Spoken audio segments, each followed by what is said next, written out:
If you're a content creator, I want to tell you 12 reasons why you need to go on a retreat. I'm tryna have you loving on the low. I'm tryna have you blown up online. You got my body, you got my mind. I'm sure you come give me your all tonight. Cause we can let it be another time. Baby, play. So if you're a content creator and you've been thinking of going on a retreat or you've never even thought about it, keep listening and I will tell you 12 reasons why you need to get on a retreat.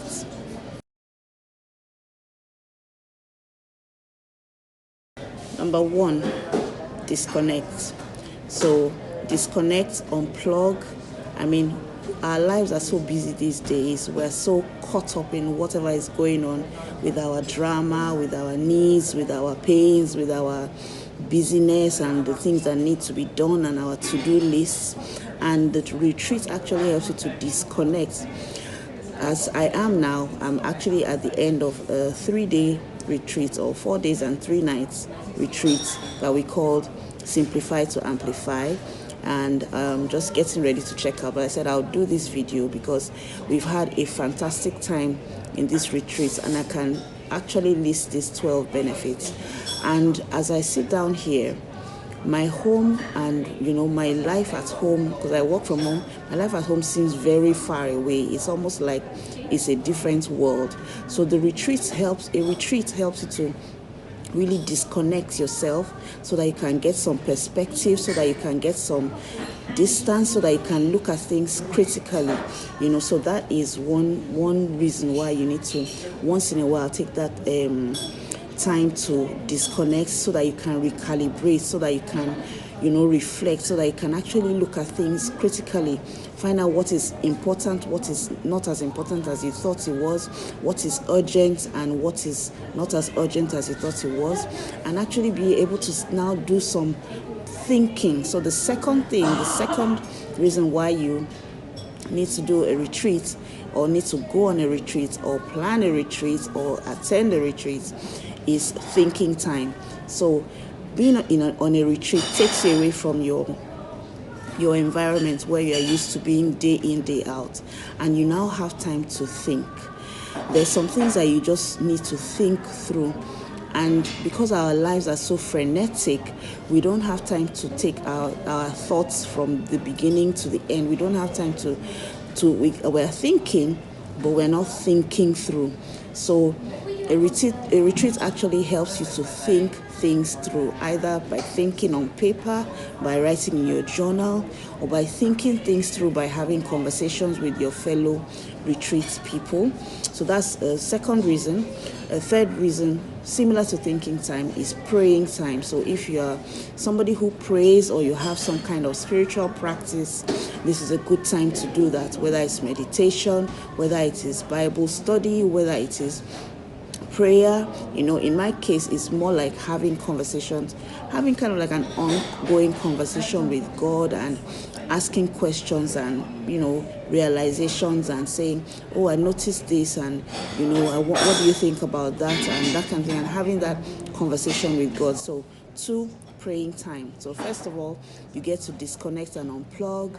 The second thing is you get thinking time. Third thing is praying time or kind of spiritual integration of some sort. Then the fourth one is time to bond. So one way to really have a great retreat is to have it with a group of like-minded people. Either you're on a similar mission, or you just have similar things that you're working towards, or you're all coming together to work on the same thing, in different ways. So you have time to bond. So the fourth one is bonding time. So you have time to bond with one another. I mean, many of the people that were on the retreat with me, we had 5 or 6 people. Many of the people that were on the retreat are people that I am friends with, or are colleagues or clients, but this time was different. Even though we speak on the phone often, even though we see ourselves often, but spending this time 24 hours with each other, in each other's company, eating together, talking together, we're able to create an even stronger connection, an even stronger level of trust, an even stronger, understanding of one another. So that bonding time is, invaluable. Sometimes just being in one another's company, you are picking up so many different things. I have picked up a lot of tips from the professionals that have to do with health, from those that their work has to do with wellness, with fitness. I've picked up tips for myself. They've picked up tips from me about their content creation and their showing up, and even each one has now got their idea of having a wellness retreat or an unplugging retreat. So you actually bond and you have intimate, deep conversations with people that you wouldn't normally have on the phone or whatever, because this is in person. So and the fifth one is story time. So another thing is that we get to tell stories and share stories, and there's nothing really as powerful as deepening our connections through stories. I'm sharing stories, I'm hearing stories. We had two different guest speakers who came. One came in person and the other one joined us via Zoom, and they, just stories, listening to their stories gave us that inspiration, gave us that education, gave us that kickback, that kickstart, to do some things, gave us that clarity. So the storytelling, is a big part of the kind of retreats that we run, and then of course we also, number six is experiences. So either first time experiences or deliberately created experiences. So you could have this experience in whatever some experience like in something that's new, fresh, something that's different from what they do on the everyday thing. Like for some, the highlights was having a full face of makeup done by a professional, including false eyelashes, and and everybody was really excited about that experience of having a photo shoot done by a professional. That was also an experience. One of our people that came for the retreat, she loves teas and she makes tea blends for sleep and energy, and so a visit to a tea, the London Tea Exchange, which is like a shop that stocks hundreds of different types of teas, was the highlight of her experience with the retreat. Going to Brick Lane and taking a walk around and all that kind of thing. So you get so many a different experience from your everyday life. So that is number 6. And like I said, this number 7 is hearing from different guest speakers or experts. Like we had somebody who came, shared us a story about her book that she had just published, and of course her story about how she got to where she is now and being able to thrive. We talked about mindset, we talked about limiting beliefs, we talked about being prosperous even in spite of negative circumstances, and so much more. That one-on-one. So we had Maggie Ogunbanwo of Maggie's African Twist. You can find her anyway. I'll put a link to her book in the description. But we had Maggie, and then we had Dr. Ima, who is works in the WHO in Sierra Leone. So she came. We talked about money and money mindset and faith and walking with God and that kind of thing. So that was the guest speakers. So you can have guest speakers or guest speakers that come and bring different perspectives into what they are, bring a different flavors and variety into what you're talking about and support whatever it is that the retreat is about.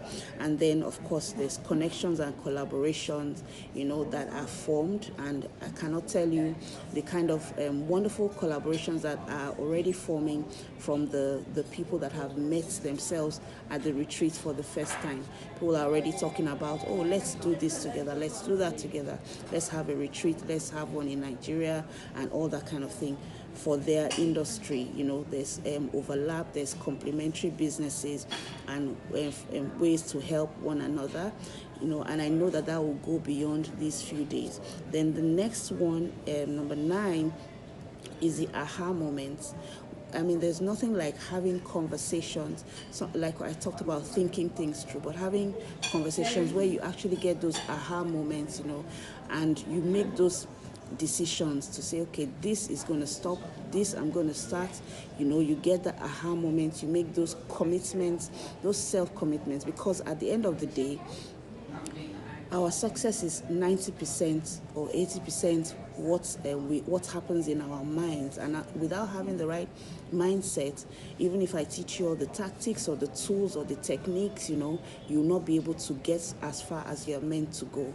So making those decisions that come to, and commitments that, with the mindset, and having that mindset of faith, and building each other up, inspiring each other, and beginning to believe in yourself again, and knowing that you are actually you're going back to whatever it is that you're working on with more determination, with more clarity, with more focus. So that's what it did. And then of course rest. So people get to rest, people get to just really like shut down, unplug, rest, slow down. And that's one of the, that's the 10th benefit of a retreat. The 11th one, like I said, most times when you come for a retreat, at the end of it, you're going to be ready for the next level. So sometimes you need to slow down to speed up. So that's what the retreat does. It helps you to slow down, look at things, know what you are dropping behind you or what you are going to drop before you move forward. So that is the making you ready for the next level. And I think one of the things that we didn't realize is that with the retreats, you get to be in the moment. So you're not thinking about the past, you're not thinking even about the future. You're being in the moment, getting to be in the moment, getting to be with yourself, getting to just be in the moment and enjoy that, what it means to be in the moment, not just to always be thinking, oh, what do I need to do next? What's my to-do list? Blah, blah, blah, and that kind of thing. So that is the 12 benefits of attending a retreat. And if you are somebody that thinks, oh, I would love to attend a retreat, the next retreat that we have coming up is going to be called Creators Camp.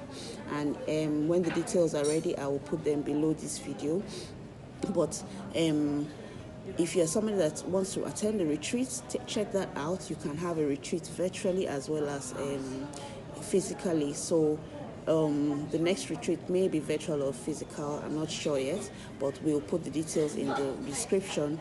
If you are also somebody who is thinking, in my industry, it would be lovely for me to have a retreat. I work with women leaders, or I work with health, I work with fitness, or I work with business, or fundraising, or charities, or whatever, and a retreat would benefit stakeholders, then talk to me and I can help you to plan the logistics as well as the program and everything else that goes with it. So you can get in touch with me for that. I can be found very easily online. So my name is Eme Bassi, and I just wanted to share with you, even while I'm here, what the 12 benefits are of having a retreat or attending a retreat.